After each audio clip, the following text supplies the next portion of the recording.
Hi, this is Jerry Maynard with Soul Success, where we come on the air every Thursday at 7 o'clock p.m. We want to thank you for joining us on our Facebook page and our YouTube page. We want to thank you so much for being a supporter, and we hope that we've been empowering to you. We ask the question every week, how much do you love yourself on a scale of 1 to 10? How much do you like yourself on a scale of 1 to 10? We want you to get up to the 10 spot or as close as possible so that you live the life that God wants you to live. Love yourself as you love God and love others. Because if you can't love yourself, if you don't love yourself, how can you love God? How can you love other people when you don't even know how to love yourself? So we want to talk about that. Today I got a special guest. We're going to be talking about outer limits. We're going to talk about guardrails. We're going to be talking about boundaries as you get more fame, more fortune, and more money. How do you handle that? And I've got with me Jay McNutt. That is his stage name, his performing name, but he also has a government name. But I'm so glad you're here with me. I don't know what the name you're going to go by right now, but we're going by Jay? Since I like this couch. So I feel a little dignified. Whenever I'm in a room with a bunch of windows like this, I am Elijah J. McNutt. All right, I like that, man. Government here. Yeah, this couch is nice. Thank you, man. Yeah, I appreciate it. I picked it out myself. Hey, you did? Yeah, designed the whole place. Cool. The whole place? Yeah, designed the whole place, Wow, man. wow, Yeah. wow. That's cool. Pretty It's proud beautiful, of you. man. Great job. Thank you. Lovely home. God has been good. Amen. Yeah. So blessed. let's talk about this. You are a performer, a chef. Yeah. You are a writer, producer, a comedian, and an actor, right? And so I know that as you are in the entertainment business, Yes. we're hearing so much about what's happening now in entertainment with P. Diddy and people now coming up with their own stories, coming out with stories rather, dishing out the dish, the tea they call it. What do you think about like Shay Shay and Cat Williams and what happens? Because those are comedians. You're a comedian. You're in entertainment. What did you think about Cat Williams and Shay Shay and then the aftermath? I thought it was great for Shay Shay, good for comedy. People are saying like comedians are beefing now because they were already beefing. Okay. They didn't talk to each other. They might have had shows together but wanted to be on this side of the room, or they publicists knew when to bring him because this person was going to be there at 7, this person. All of that stuff was already going on and happening. And a lot of people knew about it. Everybody just didn't know about it. Okay. And that's what the media was supposed to do. Let's talk about it. Let's put it out here so everybody knows. And that's what it was here for. Do you feel that Cat Williams crossed the line and exposed things that should not have been exposed, that should have been kept in-house among comedians? No, he didn't tell everything. I'm sure there's a bunch of stuff Cat Williams left out. He knew exactly what he was doing. I don't think it was wrong, because anybody else can come out and say those things. Right. And then it wouldn't have been, people have already came out and said those things, but it wasn't as credible. Now that Cat Williams is saying it, now it's like super credible. Everybody's like, oh yeah, it's true. Right. So that's what the only real what made it such a huge phenomenon. Right. You know? Well, see, I look at it this way. Like, I sometimes I would think that if I'm a lawyer. So if I'm in the legal business, we're in the court, and then, some of my colleagues, some of the things are happening. I got to ask myself, am I crossing the line by exposing to the public things that I saw behind the stage, or things that I saw among us being colleagues coming up in the business, that it's almost kind of like the unwritten rule that you just don't say certain things. Would you say that don't apply to comedians? No, I don't think so. You've heard other comedians, Kevin Hart, what did he say? Cat Williams, you chose drugs, and he put that out there, Wow. And it wasn't on a podcast. It was on probably the Breakfast Club, something big like that. So these comedians have already been against each other. Okay. He just had his time to get his lick back, and it was on a huge platform, Right. So, or created a huge platform. Right. It made Shay Shay. It made Shay Shay, I yeah. don't understand why he picked that name. But That name was given to him back in football. You know what I'm saying? they call him Shay Shay on the football team? Yeah, Club Shay Shay came from his he used to have. What kind of player is he if they're going to call you Shay Shay? He was a hell of a player, Hall of Fame. Hall of Fame. And now he buying multiple bags. I don't think they gave him Shay Shay because of his play on the field. I don't know why they gave it to him. I don't want to know. It's a name for Shannon, short for Shannon. Yeah, I don't short know. for Shannon. But all I know, he in the Hall of Fame, and my. he got a podcast. He getting money. Yeah, he's getting money. I'm trying to hold something. Listen. That episode with Cat Williams really made it. My deal is the aftermath of, I don't like to see black men not attacking. I don't like to see black men talking about black men for entertainment purposes, and then I get paid off of the friction Yeah. between two black men or people. Like I don't like these reality shows where my entertainment comes from your demise. Yeah. But you know what it does? Confrontation Yeah. sells tickets. Wow. Everybody sold tickets. Right. After that. Right. Even the comedians who was close to it. If he mentioned your name a little bit, your ticket sales went up. I did research, like when So, he talked, that's when what Cat this Williams game's talked about. about Steve Harvey's hair. I did go back and YouTube Yes. old shows, like, oh my yeah. God, that is a wig, and I didn't know. Yeah, nobody knew. Well, a lot of people knew. Everybody just didn't know. It's all Right. entertainment. Everything's not real. Okay, so in your life, in your entertainment, are there areas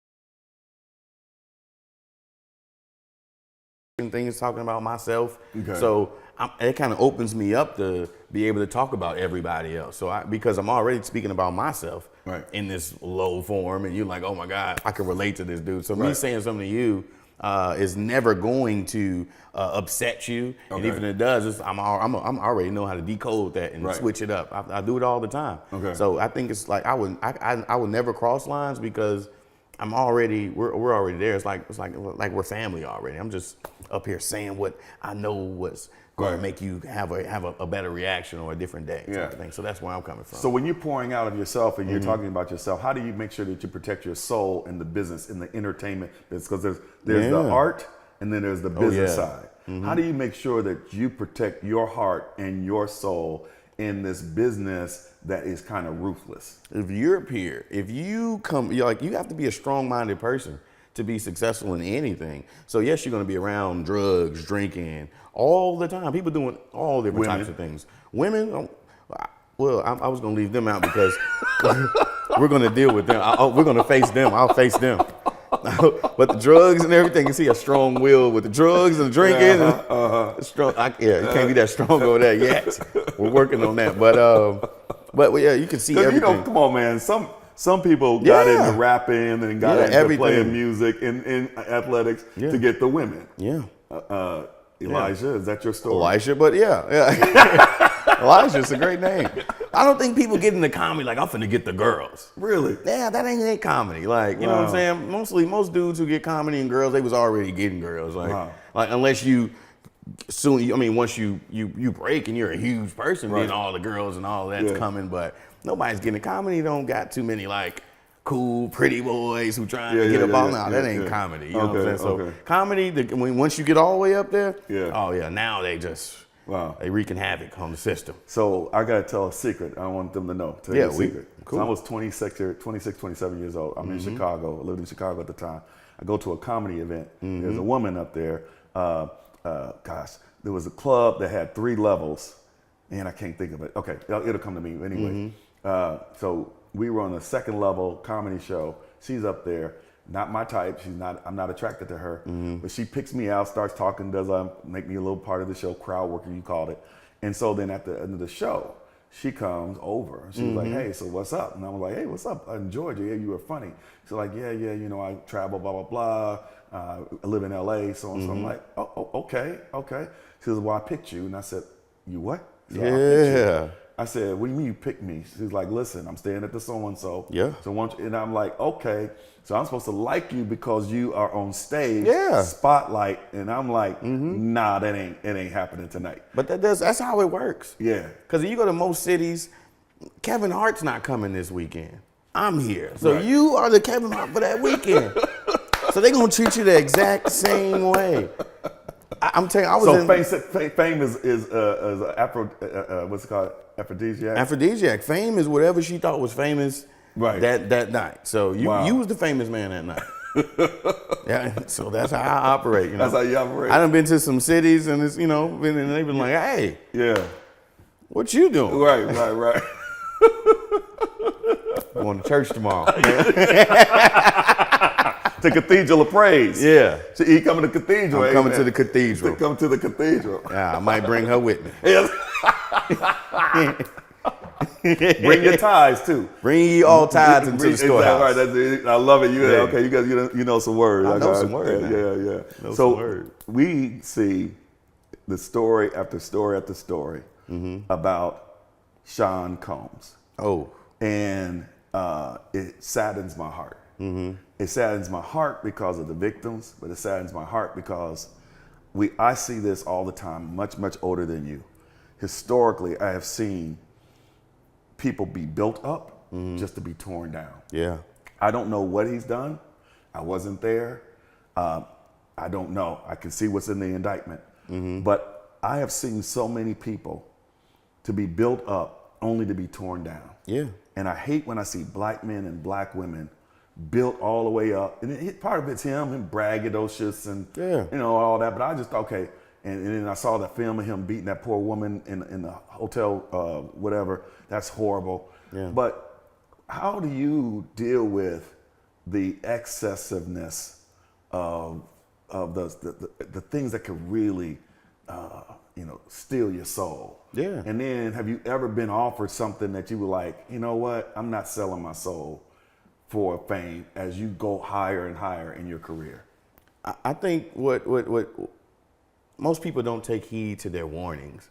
You're gonna get a bunch of these warnings. As soon as before Diddy went past, he done had a bunch of warnings. Okay. I'm on the first time he's seen that video. Right. They brought that video to him a long time ago. Yeah, he supposedly paid for the video so it would disappear, and it didn't. Yeah, you can take heed to your warnings. They're gonna come to you. Right. Like, if I don't stop, somebody told you, man, if you don't stop doing this, Right. this is gonna happen. Right. How many times people told R. Kelly that, bro? Right. Like they done talked to these guys before, but once you reach a certain level of I am this, you start to realize that you start thinking you're bigger than life. You might be your own God, or you might be the God. Right. If you can change all of these lives, Right. you think you might be God. Right. So you're gonna hurt them in a different way as well. So I believe that he didn't take heed to his warnings. I think you gotta stay who you are, stay humble. You know what I'm saying? If you're humble and you've been humbled and God has humbled you, you gotta stay there and understand that once you get to these different levels, all of that stuff is gonna be right there. Right. So what are you gonna do? You know what I'm saying? My warnings is already here. People making these mistakes already for me. Right. So you can just watch what they're doing and understand that he's been warned. I look at certain men who didn't get popularity until older age, so they don't know how to deal with it because they didn't have money. Yeah. So they don't know how to deal with money. They didn't have women, so they don't know how to deal with themselves and the women. They didn't have fame. But when you were successful, when nobody knew you, you handle it a lot different than when you get it at a later date because you already had it. You already been there. It ain't. I watch that all the time in this game. Guys who I can tell people who aren't used to success. Right. They start talking about what they're doing. Right. Like if you're successful, you don't need to talk about what you're doing. Or what you got. I told a comedian the other day, stop trying to group everybody, all the people who are winning together. You keep winning. You're gonna be accepted. Right. Keep winning. You're gonna be accepted. Somebody will come up to you and tell you killing the game. Right. You don't need to make everybody know Right. that you are a part of killing the game too. Do you prefer fame or money? I prefer the money. Okay. I definitely prefer the money because So I you can could be buy the me some writer. So fame. you could be the writer on SNL killing it and not have to have your name in lights. My name will be in the lights because I know both sides. Okay. I know both sides and I operate on both sides of the game. So right now, like the person who gets that check first, he's gonna see the money. He knows how to pay everybody. So that's the position that I'm putting myself in, not just being a work for hire. Okay. Like Kevin Hart already put this platform out there for us to model. Right. So you're not just being a work for hire. You're working on putting yourself in those positions that then you can. So if I'm the one who's putting the whole production together, and I'm the artist, I can place myself right here, and still make sure that this whole production is going to be sold properly, marketed properly, and everything that the perfect way. So that's the way you put yourself in a different position to be able to have that fame and the money at the same time. I've always enjoyed being the lieutenant to the general because I could be effective, strategy, make sure that we have success, but not have the spotlight on me. Yeah. I would not know what it's like to be I couldn't be a Michael Jackson, a Michael Jordan. I couldn't be a P. Diddy. I can't walk down the street, because I don't like that. I couldn't be I'm already in a fishbowl. Yeah. One of the things about being pastor of a church our size is when I was a pastor of a church, we had 75 members. wasn't nobody wanting to know what's in my cup of coffee. No, Right. right. I'm at this, drinking my cup. Nobody asking. Right. And then all of a sudden you become a pastor of a church that has thousands of members. Now you're in a fishbowl. Yeah. And I've always been struggling with this thing, saying to God, I understand, that I have to now carry myself in a way where I'm always conscious of people observing, and then everybody feels they can come up to you. Yeah. Do you deal with that? Are you concerned about the fishbowl effect or the brightness and the heat of the spotlight? Nah, bring it all to me. I want it. I want it all. Bring all the smoke. Bring everything. Bring it my way. Even the jealousy and the envy? It's here. It's on me regardless. I'm wearing my coat. I have to. I've been the second guy, the guy behind, the lieutenant to the general. Right, I've been that guy. Right. Helping out, doing the job the full right way. Right. And that's how I know how to be an effective person. That's how I know how to be an effective general. Okay. Understand that position and all these positions to be an effective general. So now you can bring all them lights, bring all the hate, bring all the scrutiny. But to whom much is given, much is required. Right, You got to take it all. Right. Dude, I mean, for such a young person, man, you're very, very mature. People used to ask me all the time, how did you make it successful? I said, I got my butt kicked a whole lot. Yeah. And when you get your butt kicked a whole lot, you know how to deal with it. But then you stay strong because you say, okay, that didn't take me out. That didn't kill me. Now I stop being fearful of opportunities. Yep. Because it was like, hey, what else can they do to me? What else? What else is going to happen? Because I've been on the front page of the newspaper. I could tell you 12 different times I've been on the front page of the Tennessean, and they weren't positive. And you know what? It didn't stop me from making my money. It didn't stop me from the church growing. It didn't stop me from doing what I needed to do. It hurt at the time. Yeah. To have people being quoted, especially my peers. I had a preacher one time tell me he needed to stop focusing on poverty and this and that and take care of his taxes. Yeah. Because he didn't pay my taxes one year. And so they found out, he needed to stop doing this and focus on paying this. And I'm like, people love, man. They love when they see you take a L. Come on, man. They think you winning all the time. Right. They don't know what the surface, the L's you taking that they don't see. Right. Oh, when you take a L, they can see. Oh, they love it. But you grow more from an L than you do from a W. You do, and that's why you have to take them. That's why you have to take them. That's why you got to remove that fear. Yeah. Take that L, and I'm telling you that W is gonna feel so good. So tell me where you're gonna be in 10 years. In 10 years, I will be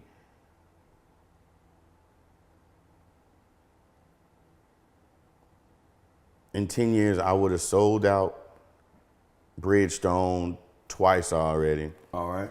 I would have sold out the United Center back in Chicago already. My company, my production company, Inevitable Entertainment would now be opening its own studio, along with other friends and collaborations and things. I open its own studio, pushing out films, content, and all mediums of everything. We're going to be pushing those, focusing on great stories. I have a wife. Yeah. 10 years? Yeah, I have a wife. I was trying to see if 10 years was good enough time for me to prep. I'm prepping for you, love. Yeah. Good. I think, just in the comedy career, just doing great, writing, working, and continuing to be just do more great things. Good. Good. All right. Well, I appreciate you. So we're going to start. What about you in the next 10 years? Man, great point. So in 10 years, number one, I want to have a healthier relationship with God, that I have gotten rid of pride. Okay. Pride is my big weakness. It is, you ask me how you doing, I'll be like, hey, I'm great, fantastic. When I know in the inside, I'm not. And because of pride, I want to carry myself in a way that it portrays that of success always. I'm always on. So I used to be a politician. I used to be an elected official. You never come out and somebody's like, oh, how's it going? Like, oh, it's horrible. No. They're like, oh, it's fantastic. Everything's great. The city's fantastic. We're doing this. So you're always on. And so then you come home, then you take the cape off, right? And you hang it up, right? So that's one. Number two, to be healthier physically, blood pressure normal, high cholesterol gone, that my relationship with my son, to be strong. I want to see him in 10 years, that he is so successful living his dream, because that's where I put my seed. I do everything to make sure that he has opportunities I've never had. I want to make sure that he doesn't have to go through the trappings and the failures that I did. He's gonna have his own, but I don't want him to have to deal with the stuff I had to do when I was broke, when I had to pay for college myself, and all the things I had to do to pay for college. Yeah. I don't want to ever have him go through that. And then finally, with the church, man, I want to be able to say that we've done $2 million in scholarships, that we help businesses grow, that we move the needle on unemployment, that we move the needle on homelessness, that we were able to help people who didn't have homes get homes, people that did not have hope get hope. I want to be able to say that we touched the lives of 510 years, 500,000 people. I don't need 500,000 members, but we touched the lives of 500,000 people, either because they needed prayer and got healing.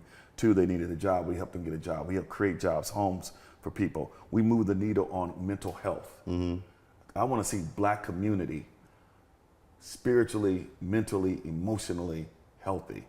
And I'm hoping that our culture will begin to change, where we don't put such an emphasis on the sexual promiscuity. Is that the word? Yeah. And more on our collected wealth, our collected success, and less on the ratchetness. I think things go swinging the pendulum, and I wanted to get back to more Martin Luther King and less like Glorilla. Yeah. So that's where I am. You can't take Glorilla out all the way. We're gonna need a little bit of Glorilla and Dr. King at the same time. I think that's a perfect balanced Black community. Play a bunch of speeches and then play Glorilla. And then go to the club. Yeah, for a little. Then go to church. Yeah, definitely going to church. Right. So Yeah, definitely going to church. So go to the civil rights protest. Go to the movement. Go to the concert. Go to the cathedral. That's right. That's exactly right. And then your life, that's balance. That's a balance. Yeah, because I do believe in going and being entertained, and I love comedy shows. I used to go to Zanies all the time. Yeah. I was just there where I'm always there, so you Yeah. can catch me anytime there. That's awesome. That's awesome. Well, man, it has been a pleasure not only talking with you, to get to know you, and I just want you to talk about December and what's happening in December. Oh yeah. Oh, December 7th. December 7th. We'll be at City Winery Nashville. City Winery Nashville. December 7th at 7 p.m. Super dope lineups.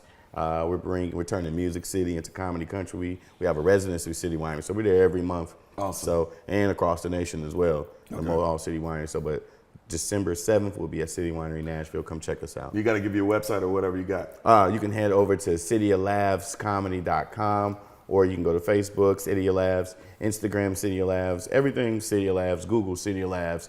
Go to City Winery website. You'll see City of Labs on there. Okay. Any city you're in, so you could be in New York. We'll be there November 2nd. That's awesome. Next week, so, All right. Well, we appreciate you. This is Jerry Maynard of Soul Success. We're so glad you join us every week. This Thursday at 7 o'clock p.m., or next Thursday, 7 o'clock p.m., we'll have another episode. But we also want to tell you about happy holidays. We want to make sure that you are loving yourself, loving your family. Find somebody that you haven't talked to in a while. Find somebody that maybe you have a grievance with, and go and say, you know what, let's straighten this out because life is too short. Get it together before the end of the year. I guarantee you, you'll be blessed and they will be blessed. Call someone you haven't called in a long time and just tell them that you love them and you're thinking about them and care for them. I guarantee you they will appreciate it, and you then will reap what you sow. Someone will reach out back to you. I'm Jerry Maynard of Soul Success. God bless.